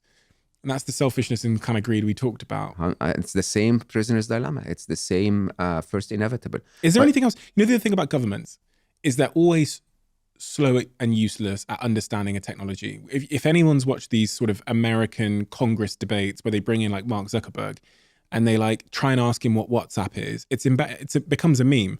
Yeah, they have no idea what they're talking about. They did it the other day. But I'm stupid and useless at understanding governance. 100%. The world is so complex, okay, that it's a question of trust once again. Someone needs to say, we have no idea what's happening here. A technologist needs to come and make a decision for us, not teach us to be technologists, right? Or at least inform us of what possible decisions are out there. The legislation, I just always think... I'm not a big fan either. Did you see that TikTok Congress meeting they did where they're asking them about TikTok and they really don't have a grasp of what TikTok is. Yeah. So they've clearly been handed some notes on it. These people aren't the ones you want legislating because, again, unintended consequences, they might make a significant mistake. Someone on my podcast yesterday was talking about how GDPR was like very well intentioned, but when you think about the impact it has on like every bloody web page, you're just like clicking this annoying thing on there because I don't think they fully understood the implementation of the legislation. Correct. But you know what's even worse? What's even worse is that even as you attempt to regulate something like AI, what is defined as AI? Okay, Yeah. so even if I say, okay, if you use AI in your company, you need to pay a little more tax. I'll find a way. Yeah, you'll simply call this not AI. You'll use something and call it advanced technological, progress. ATP, right? And suddenly somehow it's not, a young developer in their garage somewhere will not be taxed as such. Is it going to solve the problem? None of those is definitively going to solve the problem. I think what interestingly this all comes down to, and remember we spoke about this once, that when I wrote Scary Smart, it was about how do we save the world, okay? And yes, I still ask individuals to behave positively as good parents for AI so that AI itself learns the right value set. I still stand by that. But I hosted on my podcast a week ago, we haven't even published it yet, an incredible gentleman, a Canadian author and philosopher, Stephen Jurgensen. He worked 30 years with dying people. And he wrote a book called Die Wise. And I was like, I love his work. And I asked him about Die Wise, and he said, it's not just someone dying. If you look at what's happening with climate change, for example, our world is dying. And I said, okay, so what is to die wise? And he said, what I first was shocked to hear, he said, hope is the wrong premise. If the world is dying, don't tell people it's not. Because in a very interesting way, you're depriving them from the right to live right now. And that was very eye-opening for me. In Buddhism, they teach you that you can be motivated by fear, but that hope is not the opposite of fear. As a matter of fact, hope can be as damaging as fear if it creates an expectation within you that life will show up somehow and correct what you're afraid of. Okay? If there is a high probability of a threat, you might as well accept that threat. Okay, and say it is upon me. It is our reality. And as I said, as an individual, if you're in an industry that could be threatened by AI, learn, upskill yourself. If you're, in a place, in a situation where AI can benefit you, be part of it. But the most interesting thing, I think, in my view, is, I don't know how to say this any other way. There is no more certainty that AI will threaten me than there is certainty that I will be hit by a car as I walk out of this place. Do you understand this? We think about the bigger threats as if they're upon us. But there is a threat all around you. I mean, in reality, the idea of life being interesting in terms of challenges and uncertainties and threats and so on is just a call to live. If you know, honestly, with all that's happening around us, I don't know how to say it any other way. I'd say if you don't have kids, maybe wait a couple of years just so that we have a bit of certainty. But if you do have kids, go kiss them. Go live. I think living is a very interesting thing to do right now. Maybe, Stephen was basically saying, the other Stephen on my podcast, he was saying, maybe we should fail a little more often. Maybe we should allow things to go wrong. Maybe we should just simply live, enjoy life as it is. Because today, none of what you and I spoke about here has happened yet. Okay? What happens here is that you and I are here together and having a good cup of coffee, and I might as well enjoy that good cup of coffee. I know that sounds really weird. I'm not saying don't engage, but I'm also saying don't miss out on the opportunity just by being caught up in the future. Kind of stands in opposition to the idea of like urgency and emergency, though, doesn't it? Does it have to be one or the other? If I'm here with you trying to tell the whole world, wake up, does that mean I have to be grumpy and afraid all the time? Not really. You said something really interesting there. You said if you have kids, if you don't have kids, maybe don't have kids right now. I would definitely consider thinking about that, yeah. Really? Yeah. You'd seriously consider not having kids? Wait a couple of years. Because of artificial intelligence? No, it's bigger than artificial intelligence, Stephen. We all know that. I mean, there has never been such a perfect storm in the history of humanity. Economic, geopolitical, global warming, or climate change. The whole idea of artificial intelligence, and many more. This is a perfect storm. This is the depth of uncertainty. The depth of uncertainty. It's never been more, in a video gamer's term, it's never been more intense. This is it. Okay? And when you put all of that together, if you really love your kids, would you want to expose them to all of this? A couple of years. Why not? In the first conversation we had on this podcast, you talked about losing your son, Ali, and the circumstances around that, which moved so many people in such a profound way. It was the most shared podcast episode in the United Kingdom on Apple in the whole of 2022. Based on what you've just said, if you could bring Ali back into this world at this time, would you do it?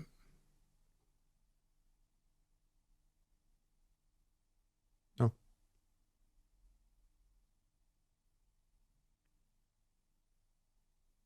Absolutely not. So for so many reasons.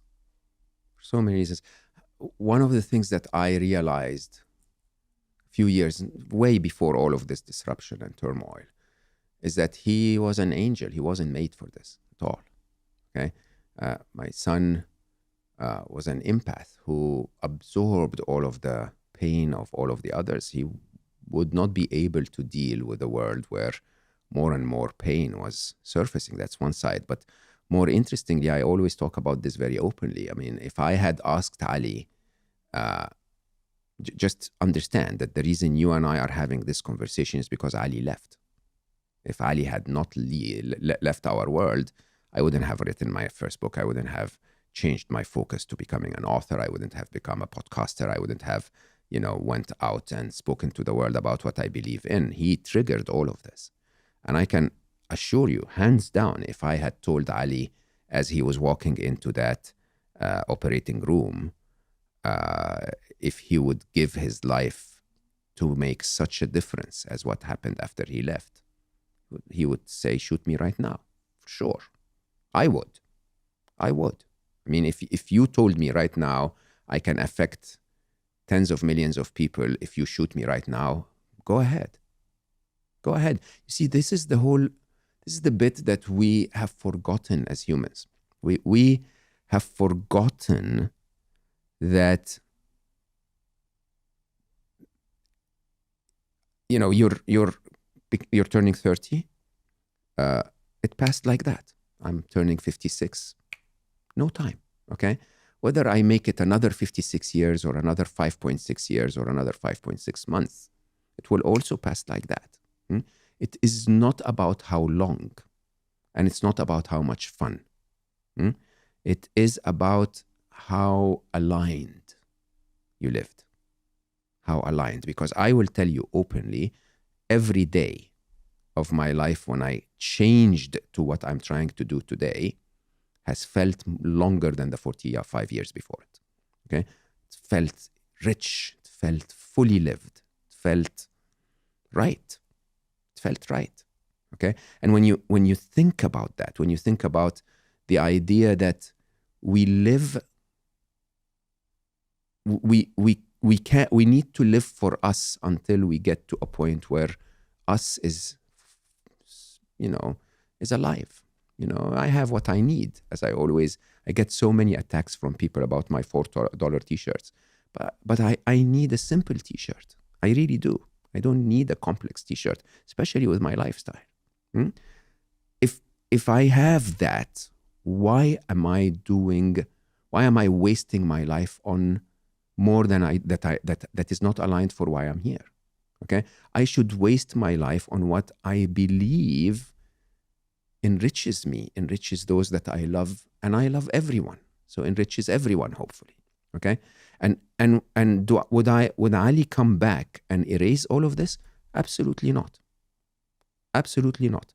If he were to come back today and share his beautiful self with the world in a way that makes our world better, yeah, I would wish for that to be the case. Okay? But he's doing that. 2037. Yes, sir. You predict that we're going to be on an island on our own doing nothing, or at least, either hiding from the machines or chilling out because the machines have optimized our lives to a point where we don't need to do much. That's only 14 years away. If you had to bet on the outcome, if you had to bet on why we'll be on that island, either hiding from the machines or chilling out because they've optimized so much of our lives, which one would you bet upon? Honestly. No, I don't think we'll be hiding from the machines. I think we will be hiding from what humans are doing with the machines. I believe, however, that in the 2040s, the machines will make things better. So remember, my entire prediction, man, you get me to say things I don't want to say. My entire prediction is that we are coming to a place where we absolutely have a sense of emergency. We have to engage because our world is under a lot of turmoil, okay? And as we do that, we have a very, very good possibility of making things better. But if we don't, my expectation is that we will be going through a very unfamiliar territory between now and the end of the 2030s. Unfamiliar territory. Yeah, I think, I may have said it, but it's definitely on my notes. I think for our way of life, as we know it, it's game over. Our way of life is never going to be the same again.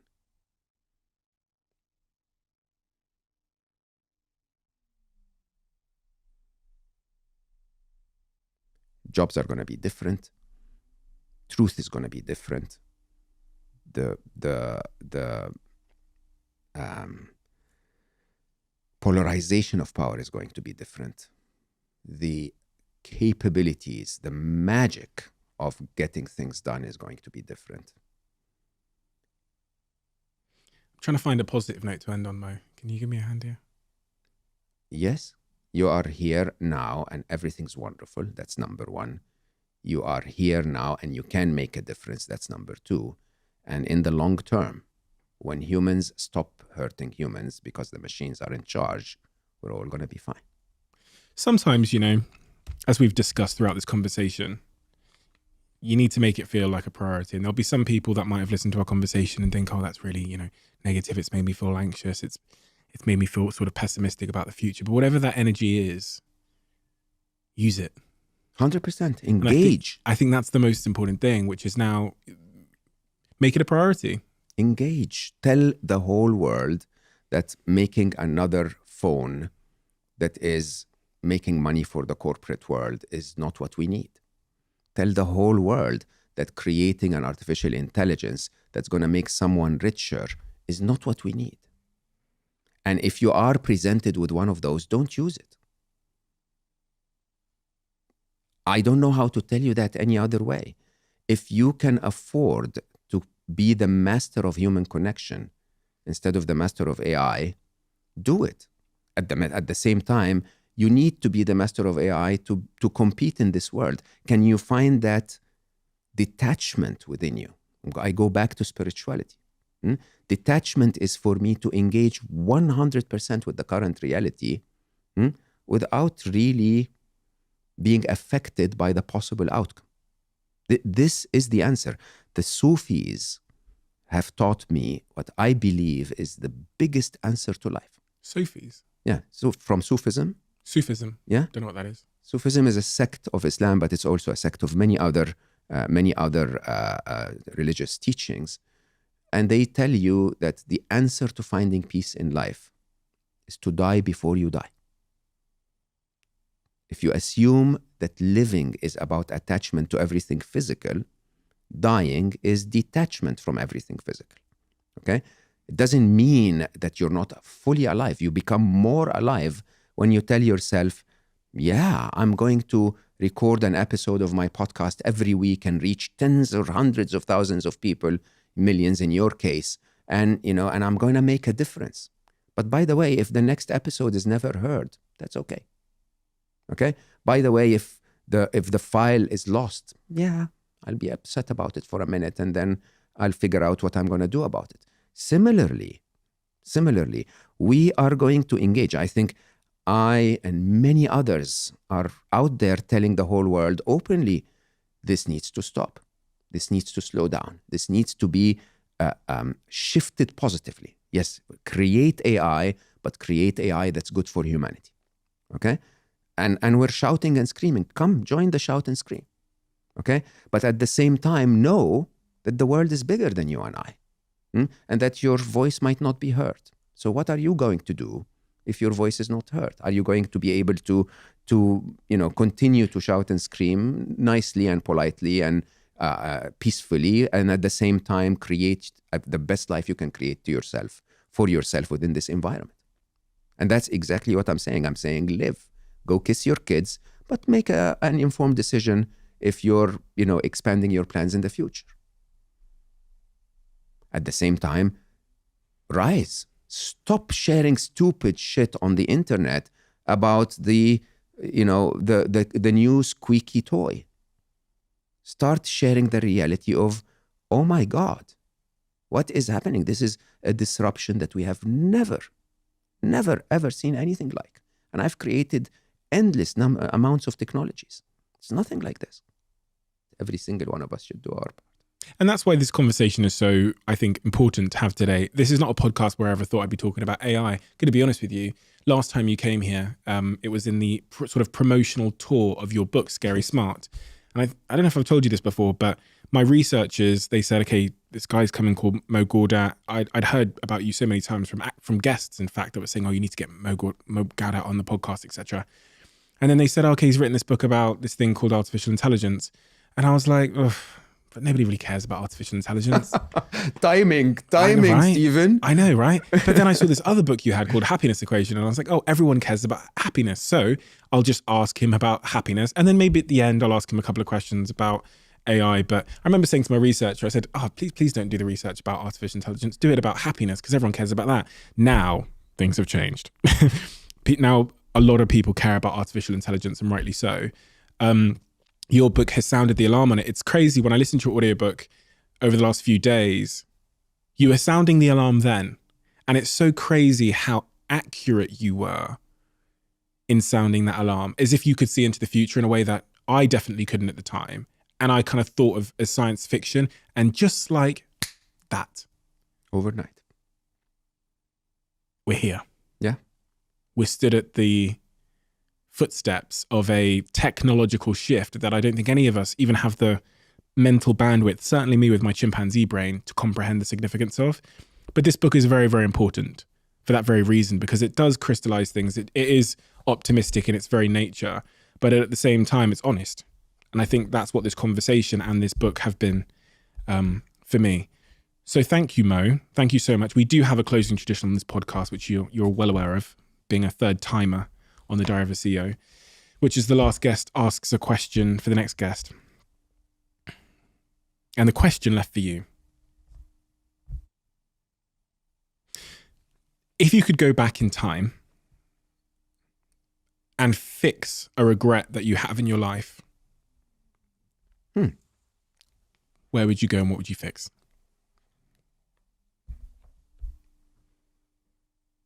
It's interesting because you were saying that Scary Smart is very timely. I don't know. I think it was late, but maybe it was. I mean, would I have gone back and written it in 2018 instead of 2020 to be published in 2021? I don't know. What would I go back to fix? So something more. I don't know, Stephen. I don't have many regrets. Is that crazy to say? Yeah, I think I'm okay, honestly. I'll ask you a question then. Mm-hmm. You get a 60-second phone call with anybody, past or present. Who'd you call and what'd you say? I call Stephen Bartlett. No, I call Albert Einstein, to be very, very clear. Not because I need to understand any of his work. I just need to understand what brain process he went through to figure out something so obvious when you figure it out, but so completely unimaginable if you haven't. So his view of space-time truly redefines everything. It's almost the only very logical, very, very clear solution to something that wouldn't have any solution any other way. And if you ask me, I think we're at this time where there must be a very obvious solution to what we're going through in terms of just developing enough human trust for us to not, compete with each other on something that could be threatening existentially to all of us. But I just can't find that answer. This is why I think it was really interesting in this conversation how every idea that we would come up with, we would find a loophole through it. But there must be one out there. And it would be a dream for me to find out how to figure that one out. Okay? In a very interesting way, the only answers I have found so far to where we are is be a good parent and live, right? But that doesn't fix the big picture, if you think about it, of humans being the threat, not AI. That fixes our existence today and it fixes AI in the long term, but it just doesn't. I don't know what the answer is. Maybe people can reach out and tell us ideas, but I really wish we could find such a clear, simple solution for how to stop humanity from abusing the current technology. I think we'll figure it out. I think we'll figure it out. I really do. I think they'll figure it out as well. Remember, as they come and be part of our life, let's not discriminate against them. They're part of the game. So I think they will figure it out too. No, thank you. It's been a joy once again, and I feel invigorated. I feel empowered. I feel positively terrified. But I feel more equipped to speak to people about the nature of what's coming and how we should behave. And I credit you for that. And as I said a second ago, I credit this book for that as well. So thank you so much for the work you're doing, and keep on doing it, because it's a very essential voice in a time of uncertainty. I'm always super grateful for the time I spend with you, for the support that you give me, and for allowing me to speak my mind, even if it's a little bit terrifying. So thank you. Thank you. Quick one. I'm so delighted that Whoop are now sponsoring this podcast. I've worn a Whoop for a very, very long time, and there are so many reasons why I became a member, but also now a partner and an investor in the company. But also, me and my team are absolutely obsessed with data-driven testing, compounding growth, marginal gains, all the things you've heard me talk about on this podcast. And that very much aligns with the values of Whoop. Whoop provides a level of detail that I've never seen with any other device of this type before. Constantly monitoring, constantly learning, and constantly optimizing my routine. For providing me with this feedback, Whoop can drive significant positive behavioral change. And I think that's the real thesis of the business. So if you're like me and you are a little bit obsessed or focused on becoming the best version of yourself from a health perspective, you've got to check out Whoop. And the team at Whoop have kindly given us the opportunity to have 1 month's free membership for anyone listening to this podcast. Just go to join.whoop.com/CEO to get your Whoop 4.0 device and claim your free month. And let me know how you get on.